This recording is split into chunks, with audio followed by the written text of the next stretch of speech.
بسم اللہ الرحمن الرحیم۔ السلام علیکم ناظرین، اپنی نیکسٹ ویڈیو کے ساتھ آپ کو ویلکم کرتا ہوں اپنے اس چینل میں۔ امید ہے آپ سب خیریت سے ہوں گے۔ چلتے ہیں آج کی اہم نیوز کی جانب۔ سب سے پہلے بات کریں گے اسپین، یورپ اور انگلینڈ کی سفری پابندیاں اور امبیسی بندش کے بارے میں کیا نئی اپڈیٹس ہیں، اس پہ بات کریں گے۔ یورپی عدالت انصاف نے ایک بہت اچھا فیصلہ امیگرینٹس کے حق میں دیا ہے، اس پہ بات کریں گے۔ اور اریگو سوسیال قانون اور نیا امیگریشن قانون جو ہے اس پہ ایک اہم بیان آیا اہم وزیر کی طرف سے، اس پہ بات کریں گے۔ اور آخر میں بات کریں گے انگلینڈ ریڈ لسٹ ممالک کے مسافروں نے کون سا متبادل طریقہ جو ہے اپنایا ہے، جس کے ذریعے وہ جو ہے وہ قرنطین سے بچ رہے ہیں، اس کے ساتھ ساتھ وہ انگلینڈ بھی پہنچ رہے ہیں، اس پہ بات کریں گے۔ سب سے پہلے اسپین، یورپ اور انگلینڈ کی سفری پابندیاں اور امبیسی بندش کے بارے میں بات کرتے ہیں۔ جو سب سے پہلے تو آپ کو یہ بتاتا چلوں کہ انگلینڈ میں حالات ونس اگین جو ہے وہ خراب ہونا شروع ہو چکے ہیں۔ 4000 سے زیادہ جو ہیں وہ 24 گھنٹوں کے دوران دوبارہ سے کرونا کے مریض سامنے آئے ہیں، اور خطرے کی بات یہ ہے کہ انڈین وائرس جو ہے اس کے مریض زیادہ ہیں اس میں، جس کے بعد وہاں پہ کافی زیادہ خطرات پائے جا رہے ہیں۔ وہاں پہ ویکسین تو پہلے ہی کافی تیزی کے ساتھ لوگوں کو لگائی جا رہی تھی، لیکن اب کچھ نئے کیسز ایسے سامنے آئے ہیں ان لوگوں کے جن کو پہلے ویکسین لگ چکی تھی، لیکن انڈین وائرس کی تشخیص ان میں بھی دوبارہ سے پائی گئی ہے۔ یہ ایک انتہائی ایک خطرناک بات ہے، کیونکہ اب اگر انگلینڈ کہ جو ٹورسٹ ہیں اگر یورپ میں آتے ہیں تو یورپ میں بھی یہ خطرہ لاحق ہو سکتا ہے۔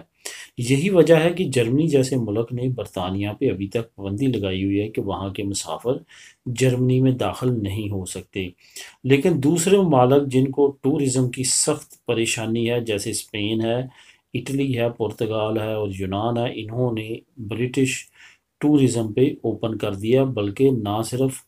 ان کو ٹیسٹ بھی کی بھی چھوٹ دے دی گئی ہے کہ ان کا اگر نیگیٹو ٹیسٹ جو ہے وہ نہ بھی ہو تو کوئی مسئلہ نہیں ہے، ان کو کسی طرح کی بھی کوئی روک ٹوک نہیں ہوگی۔ یہ تمام سچویشن کو دیکھتے ہوئے WHO نے بھی خبردار کیا ہے کہ دوسرے ممالک جو ہیں وہ بغیر کسی خاص وجہ کے برطانیہ کے سفر سے احتیاط کریں، اور برطانوی شہری بھی دوسرے ممالک میں جانے سے ابھی تک گریز کریں، لیکن دوسری طرف ان ممالک کے درمیان کوئی بھی ایسی پیش رفت نہیں ہوئی جس سے احتیاط کا عنصر جو ہے وہ نظر آئے۔ یہاں پہ آپ کو یہ بھی بتاتا چلوں کہ آنے والے وقت میں سفری پابندیاں جو ہیں وہ ختم ہونے یورپ کے اندر تو جا رہی ہیں۔ جون میں گرین پاسپورٹ جو ہے وہ لانچ کیا جا رہا ہے، جس کے بعد سفری پابندیاں ختم ہو جائیں گی یورپ کے اندر، اور امید یہی کی جا رہی ہے کہ باہر سے بھی آنے والوں کے لیے ایک خاص طریقہ کار طے کیا جائے گا جو کہ گرین پاسپورٹ کی شکل میں ہوگا، اور اس کے بعد ان کے لیے بھی سفری پابندیاں ختم کر دی جائیں گی۔ جہاں تک امبیسیز کا تعلق ہے، ہماری ہوم کنٹریز میں جو امبیسیز ہیں وہ ہماری ہوم کنٹریز کی کنڈیشن پہ بھی ڈپینڈ کرتا ہے۔ اگر وہاں پہ کرونا کے کیسز کم ہوتے ہوئے نظر نہیں آئیں گے تو امبیسیز اپنا کام فل فنکشنلی شروع نہیں کریں گی۔ یہی وجہ ہے کہ ابھی تک بہت ساری امبیسی جو ہیں وہ اس طرح سے کام نہیں کر رہی جس طرح پہلے کر رہی تھی۔ یہاں پہ یہ بھی آپ کو بتاتا چلوں کہ کوئی بھی یورپی امبیسی ایسی نہیں ہے جو 100% بند ہے، بلکہ انہوں نے اپنا کام سلو کیا ہے کم سٹاف ہونے کی وجہ سے، کیونکہ اب آفسز میں اگر پہلے 10 لوگ کام کرتے تھے اب 3 یا 4 لوگ کام کر رہے ہیں۔ اس کی وجہ یہ کہ SOPs کا خیال رکھا جا رہا ہے، جس کی وجہ سے اب کام بہت زیادہ سلو ہے۔ یہی وجہ ہے کہ لوگ اعتراض کرتے ہیں کہ شاید امبیسیز کام نہیں کر رہی، بلکہ امبیسیز کام کر رہی ہیں، لیکن انہوں نے کچھ کیٹاگریز پہ کام کرنا شروع کیا رفتار کے ساتھ، اور کچھ کیٹاگریز ایسی ہیں جہاں پہ کام بہت سست روی کے ساتھ کر رہی ہیں، لیکن کر رہی ہیں وہ۔ یہاں پہ آپ کو بتاتا چلوں نیکسٹ نیوز میں یورپی عدالت انصاف نے ایک بہت بڑا فیصلہ کیا ہے، اس کا میں لنک بھی آپ کو ڈسکرپشن میں دے دوں گا۔ فیصلہ جیسے کہ آپ جانتے ہیں کہ ہم بڑی دیر سے یورپین اسالم پیکٹ کا انتظار کر رہے ہیں کہ کب وہ لانچ ہو اور کب اسالم سیکر جو ہے وہ دوسرے ممالک میں جا کے جو ہے وہ اپنی ازیل کر سکیں ایک ملک سے دوسرے ملک میں، کیونکہ جو یورپین اسائلم پیکٹ ہے جو نیا لانچ ہونے والا ہے اس میں یہی سب سے بڑا فائدہ ہوگا اسائلم سیکرز کو، کہ اگر انہوں نے پہلے کسی یورپی ملک میں اپنا اسائلم اپلائی کیا ہوگا، اگر وہ ریجیکٹ ہو جاتا ہے یا ریجیکشن سے پہلے بھی وہ چاہتے ہیں کہ میں کسی اور ملک میں موو ہوں اور وہاں پہ جا کے اسائلم اپلائی کروں تو وہ کر سکیں گے، لیکن ابھی جو ڈبلن ایگریمنٹ ہے اس کے تحت ایسا ممکن نہیں ہے۔ ابھی ہم اس کا انتظار کر رہے ہیں اور یہی کہا جا رہا ہے کہ چند مہینے رہتے ہیں، چند مہینے رہتے ہیں، لیکن جو یورپین عدالت انصاف ہے اس کا بہت ایک اچھا فیصلہ امیگرینٹس کے حق میں، اسائلم سیکرز کے حق میں، ریفیوجیز کے حق میں آ چکا ہے۔ وہ فیصلہ یہ ہے کہ اگر ایک ملک میں اسائلم ریفیوجی یا اسائلم سیکر کا ریجیکٹ ہو بھی جاتا ہے، وہ دوسرے ملک میں جا کے اپنا اسائلم اپلائی کر سکے گا۔ دوسرا ملک اس کو یہ نہیں کہہ سکے گا کہ تمہیں ہم اسائلم نہیں دیں گے کیونکہ تم نے پہلے کسی اور یورپی ملک میں اپلائی کیا تھا۔ ہوا کچھ اس طرح کہ کچھ اسائلم سیکر جن کا ناروے میں اسائلم ریجیکٹ ہو چکا تھا، جب وہ دوسرے یورپی ملک میں گئے اور وہاں پہ جا کے انہوں نے اپنا جو ہے وہ اپیل کی، اپنا اسائلم نئے سرے سے پٹ کیا، تو ان کو ریجیکشن کا سامنا آیا کہ آپ لوگ پہلے ناروے اسائلم اپلائی کر چکے تھے اور وہاں پہ آپ کو ریجیکشن کا سامنا ہے، اس وجہ سے اب آپ ہمارے ملک میں اپلائی نہیں کر سکتے، جس کے اگینسٹ عدالت میں جایا گیا اور ہیومن رائٹس کو سامنے رکھتے ہوئے تمام چیزوں کی کارروائی کی گئی اور آخر کار فیصلہ جو ہے وہ امیگرینٹس کے حق میں آیا۔ فیصلہ یہ آیا ہے کہ ایسا ممکن نہیں ہے کہ کوئی بھی ملک جو ہے وہ اس وجہ سے اسائلم سیکرز کو ریجیکٹ کرے کیونکہ وہ پہلے کسی اور یورپی ملک میں اس نے اپلائی کیا تھا۔ بلا شبہ یہ ایک اچھا فیصلہ اور امیگرینٹس کے آنے والے دنوں میں کافی مسئلے حل کرنے میں معاون ثابت ہوگا۔ اب بات کرتے ہیں ریگو سوسیال قانون کی اور امیگریشن قانون کی۔ جیسے کہ میں نے چند دن پہلے بھی آپ کو بتایا تھا کہ جو پرائم منسٹر ہیں اسپین کے، انہوں نے اناؤنس کیا ہے کہ 2050 تک ہم ہر سال 2.5 لاکھ کے قریب لوگوں کو لیگل کریں گے۔ انہوں نے یہ طریقہ کار ریگو سوسیال کا بھی نام نہیں لیا، امیگریشن کا نام بھی نہیں لیا، کوئی اور بھی واضح نہیں کیا، صرف اور صرف یہی کہا کہ ہم لیگل کریں گے۔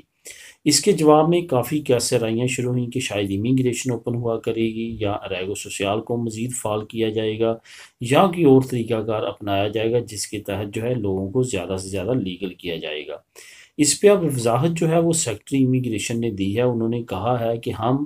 ریگو سوسیال کے قانون میں بھی تبدیلی کرنے جا رہے ہیں اور ساتھ ساتھ جو امیگریشن کا قانون ہے اس میں بھی تبدیلی کرنے جا رہے ہیں۔ اصل میں وہ پریس کانفرنس کر رہی تھی جو موروکو سے بڑی تعداد میں لوگ اسپین میں انٹر ہوئے ہیں ان کو ڈپورٹ کرنے کے قانون کے حوالے سے۔ یہ یاد رہے کہ بہت زیادہ لوگوں کو، ہزاروں کی تعداد میں جو یہاں پہ انٹر ہوئے تھے، ان کو ویسے ہی واپس بھی بھیجا جا رہا ہے اور بہت سارے لوگوں کو بھیج دیا گیا ہے،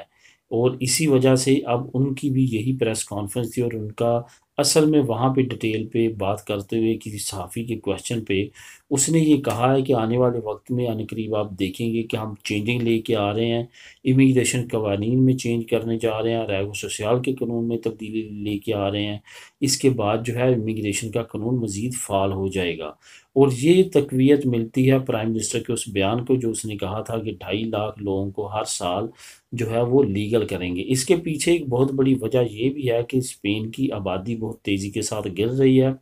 خاص طور پہ ان لوگوں کی جو ینگ جنریشن ہے ان کی، اور بوڑھوں کی تعداد بڑھ رہی ہے، جس کی وجہ سے آنے والے وقت میں بہت بڑی کرائسس کا خطرہ ہے اور اسپین اس کے لیے پریپیئر ہونا چاہتا ہے۔ 2050 تک اسپین کو، اٹلی کو اور جاپان کو دنیا کے موسٹ رسکی ممالک ہیں، جس میں چوتھا ساؤتھ کوریا کا بھی نام آتا ہے، جو کہ دنیا میں سب سے زیادہ 2050 میں بوڑھوں کی تعداد ہوگی اور سب سے کم جوانوں کی تعداد ہوگی۔ یہی وجہ ہے کہ یہ ممالک اب اپنے اپنے تحت جو ہے یہ کوشش کر رہے ہیں کہ لوگ زیادہ سے زیادہ ملک کے اندر جو رہ رہے ہیں وہ بچے پیدا کریں، اور جو باہر سے آ رہے ہیں ان کو زیادہ سے زیادہ لیگل کیا جائے تاکہ اس کرائسس سے بچا جائے جو 2050 میں آنے والا ہے۔ اب آخر میں بات کرتے ہیں انگلینڈ ریڈ لسٹ اور مسافروں کے بارے میں کہ مسافروں نے کون سا نیا طریقہ کار اپنایا۔ پہلے کیا طریقہ کار تھا کہ انہوں نے ترکی کا راستہ اپنایا۔ ترکی کیونکہ ریڈ لسٹ میں نہیں تھا، لوگ وہاں جاتے تھے ترکی میں، وہاں پہ 10 دن